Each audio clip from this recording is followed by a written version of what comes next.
Caríssimos irmãos, queridas irmãs, sejamos todos bem-vindos e bem-vindas. E é com muita alegria que nos encontramos nesse dia de hoje para partilharmos a palavra de Deus.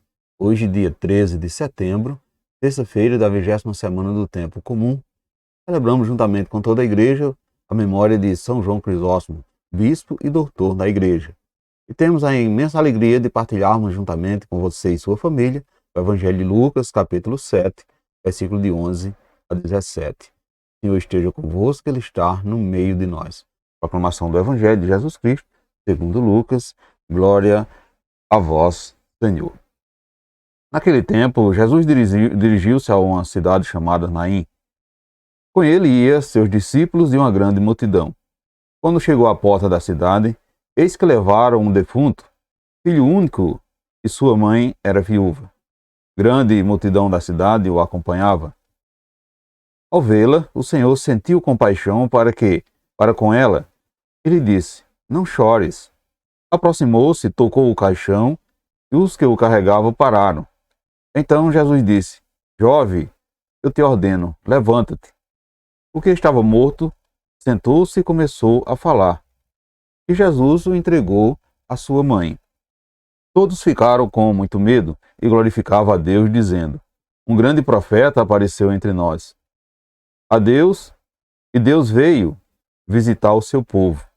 E a notícia do fato espalhou-se pela região da Judéia inteira e toda a redondeza. Palavra da salvação, glória a vós, Senhor. Amados irmãos, queridas irmãs, a atividade libertadora de Jesus é a grande visita de Deus que vem salvar o seu povo. Perceba que essa visita é a manifestação do amor compassivo que atende aos mais pobres e necessitados. Jesus era altamente sensível ao sofrimento humano.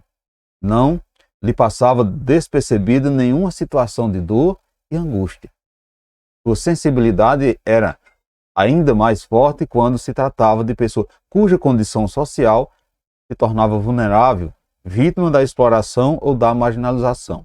Então, todo o seu ministério foi pontilhado de experiência de compaixão. O episódio às portas da cidadezinha de Naim é um bom exemplo disso. Aí ele se deparou com uma cena dramática, o enterro do filho único de uma viúva. Perceba que a situação daquela mulher era de total desamparo, viúva e sem outro filho para ampará-la. Via-se assim abandonada à própria sorte. Seu futuro, pois, era incerto.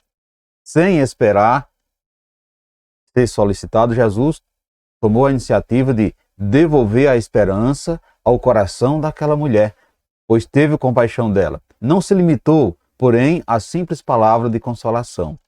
Ressuscitou o filho que era levado à sepultura. Assim, ela, bem como seu filho, passaram por um processo de revivificação. Portanto, caros irmãos e irmãs, assim como sentiu compaixão da viúva da cidade de Naim, Jesus continua hoje olhando para as mães que choram pelos seus filhos mortos pelo mundo e continua fazendo milagre no meio do seu povo. A cena descrita nesse trecho do Evangelho relata fielmente o que acontece no mundo de hoje. Quantas mães também que choram e acompanham o filho morto pela falta de esperança, morto pelas drogas, pela desarmonia, pelas frustrações. Quantas mães não se encontram nessa situação no dia de hoje? Perceba que o caixão significa para nós tudo que prende, tudo que escraviza e tudo que oprime. De uma maneira geral, o pecado é o caixão que nos atrela e nos faz parecermos mortos e sem esperança. No cenário descrito pelo evangelista Lucas, Jesus tocou o caixão e ordenou ao jovem que se levantasse. E ele levantou-se e falou. Ao tocar no caixão do morto, Jesus tocou no que o aprisionava e impedia de ser livre para caminhar. Portanto, caros irmãos e irmãs, assim também Ele faz com cada um de nós que ainda estamos presos aos nossos pecados. Isso é, a tudo que nos impede de caminhar livremente em busca do projeto de felicidade que Deus já traçou para cada um de nós.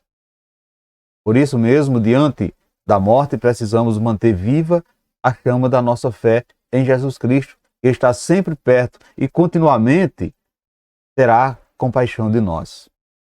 Peçamos ao Senhor que Ele opere milagre aos nossos redor, que Ele enxugue as lágrimas de todas as mães que choram por seus filhos e, ao mesmo tempo, que Ele levante todos os jovens e as jovens que se sentem desanimados e desanimadas pelo peso que o mundo põe em suas costas. Assim, nós também poderemos testemunhar os milagres que acontecem ao nosso redor e anunciar como aquele povo. Deus veio visitar o seu povo. Meus irmãos e minhas irmãs, a fé em Jesus nos faz refletir o que estamos vivendo no dia de hoje. Devemos refletir na nossa vivência, nos milagres que acontecem no nosso meio, na nossa vida, na nossa família. Porque Jesus é a libertação. É Jesus que nos levanta. É Jesus que toca naquilo que nos aprisiona e nos sentimos essa liberdade. Portanto, no dia de hoje, nós temos que refletir um pouco. Você tem chorado por alguém que considera-se sem jeito, se considera morto? Você acredita que Jesus tem poder para tocar essas pessoas e libertá-la? Como tem sido, amados irmãos e irmãs, a sua oração por essas pessoas? Você tem sido testemunha de milagres para os outros? Como tem anunciado aos quatro ventos que tem visto Jesus fazer hoje em sua vida? Reflita nesse dia de hoje, caros irmãos e irmãs, e peçamos ao Pai que nos torne sensível ao sofrimento e à dor de cada pessoa que encontramos no nosso caminho. E que a nossa compaixão se demonstre com gestos concretos, gesto libertador também para essas pessoas que hoje choram. Louvado seja o nosso Senhor Jesus Cristo, para sempre seja louvado. Caros irmãos, queridas irmãs, desejo a vocês uma santa e abençoada terça-feira e que desça sobre nós a bênção desse Deus que é todo-poderoso, Ele que é Pai, Filho e Espírito Santo. Amém. Fiquemos e permanecemos sempre e sempre essa paz que vem de Cristo, que é o nosso Salvador, agora e sempre. Amém.